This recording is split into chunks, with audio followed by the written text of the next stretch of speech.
que se autorizaría al jefe de gabinete del ministro a reasignar, ¿contemplan también el gasto fiscal producido por la reducción de impuestos que estamos generando? ¿O solamente es a los efectos de financiar lo que dicen el resto del dictamen, el tipo de beneficios, de programas, etcétera, que aparecen luego en el capítulo siguiente? Los 100 millones esos son para financiar los programas y para financiar esta institucionalidad nueva que creamos ahora, o incluyen también el gasto fiscal. Caso negativo, ¿cuánto sería el gasto fiscal estimado? Segunda pregunta, ¿cuál es la elasticidad que esperan que tenga este tipo de incentivos respecto a la actividad? Porque podría tener un gasto fiscal contrafactual, que alguien me diga, sí, claro, esta actividad pagaría más impuestos si se hiciera, pero con el esquema de incentivo que hay no se hace. Entonces capaz que es win-win, ¿me explico? O sea, podría ser perfectamente que alguien me diga, hay una alta elasticidad, hay muchos proyectos esperando en cola, que con esta sanción del proyecto de ley aparentemente se harían. Entonces, el 30% que queda de las cargas patronales o el 40% que queda del impuesto a ganancias es más que el cero, ¿no? Entonces esa es la pregunta clave. ¿Cuánto se espera que mueva la actividad este tipo de incentivos? Y el comentario general que quiero hacer.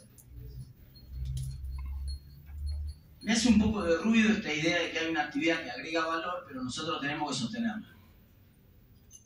Porque entonces choca contra el principio básico de agregación de valor. ¿Qué quiere decir en economía agregar valor? Agregar valor quiere decir que estamos produciendo un bien que cuesta menos de lo que lo valora la sociedad. Si no, no estamos agregando valor, estamos agregando costos. Hay una confusión muy grande que produce subdesarrollo en un país, que es la confusión de pensar la teoría de valor asociada a la teoría de los costos. Agregar costos no es agregar valor, si el mercado no está dispuesto a pagar por lo que cuesta producir ese bien. Entonces, si nosotros argumentamos que un bien es bueno por las razones que sean, no estoy opinando acá sobre las razones de fondo de si un bien es bueno o no, pero nosotros creemos que la sociedad tiene un problema y no lo entiende, y por lo tanto no lo valora y no está dispuesto a pagar, y que entonces eso me parece legítimo que los que piensan eso hagan las campañas de concientización que cabe, pero que la hagan con el dinero de ellos, no con el mío, ni con el del resto de los contribuyentes. Me hace mucho ruido esta idea de estamos agregando valor, pero el valor que agregamos lo tiene que pagar otro. Y que no es el consumidor que está dispuesto a pagarlo, entonces no estoy seguro que estén agregando valor. Hay una teoría de valor nueva acá, por la cual el valor, la definición de valor la piensa dar el Congreso.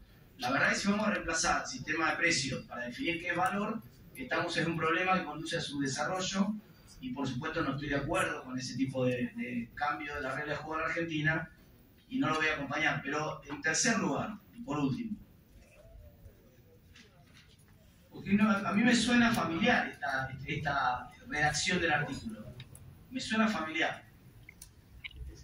No estoy diciendo, quiero ser claro en esto, no quiero faltarle el respeto a los autores del proyecto, no estoy diciendo que haya acá un copy-paste. Lo que estoy diciendo es que no es la primera vez que hicimos esto.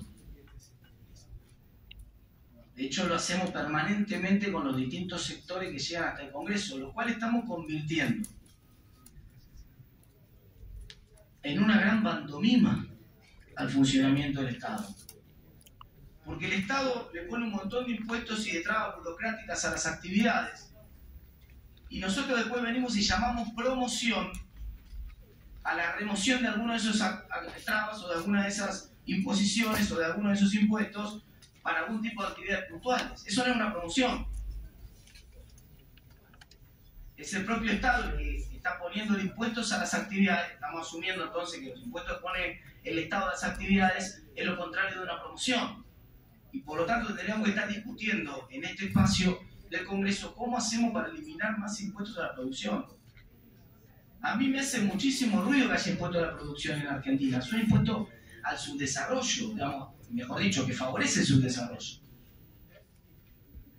Los impuestos, y creo que está convencida la oposición y el oficialismo va a coincidir en esta misma apreciación, porque se deriva del proyecto que acaban de presentar, que ustedes asumen que los impuestos frenan el desarrollo de ese tipo de actividad que ustedes quieren promover, a punto tal que están convencidos que si eliminan impuestos promueven actividades.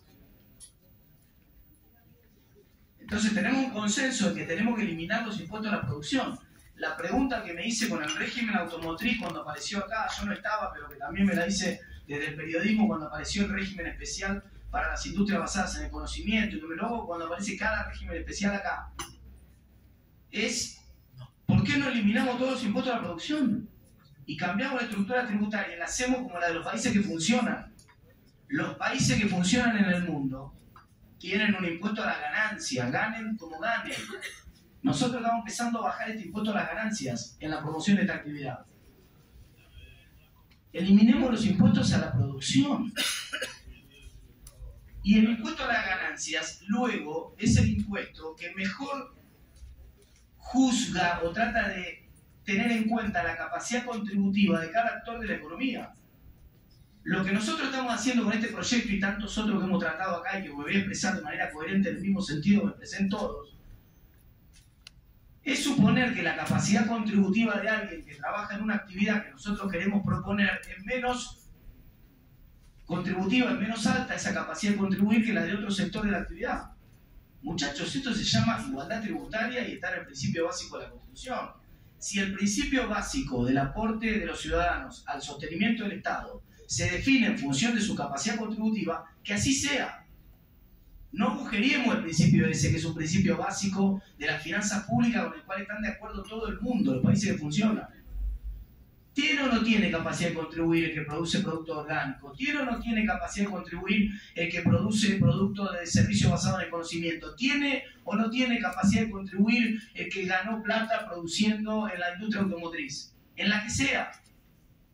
No puede ser que si estamos de acuerdo en que el criterio que debe determinar el impuesto a las ganancias es la capacidad contributiva, luego haya ciudadanos de primera y ciudadanos de segunda respecto a esa capacidad contributiva, sin que la variable clave sea la capacidad contributiva. Porque es una cosa de locos. Están poniendo patas para arriba los principios básicos de las finanzas públicas. No vayamos más por ese camino. No vayamos por ese camino porque no está bueno. Pensemos seriamente cómo hacemos, señor presidente, para eliminar todos los impuestos a la producción. Fíjense que estoy analizando de manera muy diferente el foco del proyecto en el impuesto a las ganancias que el foco del impuesto del proyecto en la carga laboral. Porque el foco del proyecto en las cargas laborales no tiene nada que ver con la capacidad contributiva. Claramente es un foco que tiene que ver con un impuesto a la producción, en el cual estoy de acuerdo obviamente en eliminar para todo el mundo. Y si coincidimos, porque los autores del proyecto lo acaban de presentar de esa manera, con que muchos de estos emprendimientos son emprendimientos de escala pequeña, entonces discutamos el mínimo no imponible del impuesto a las ganancias. Y armemos una tabla del impuesto a las ganancias razonable, no le cobremos más impuesto a las ganancias a una pyme como si fuera una gran empresa multinacional en Argentina, porque está mal. Pongamos un piso más alto para todas las pymes de la Argentina, hagan la actividad que hagan. No somos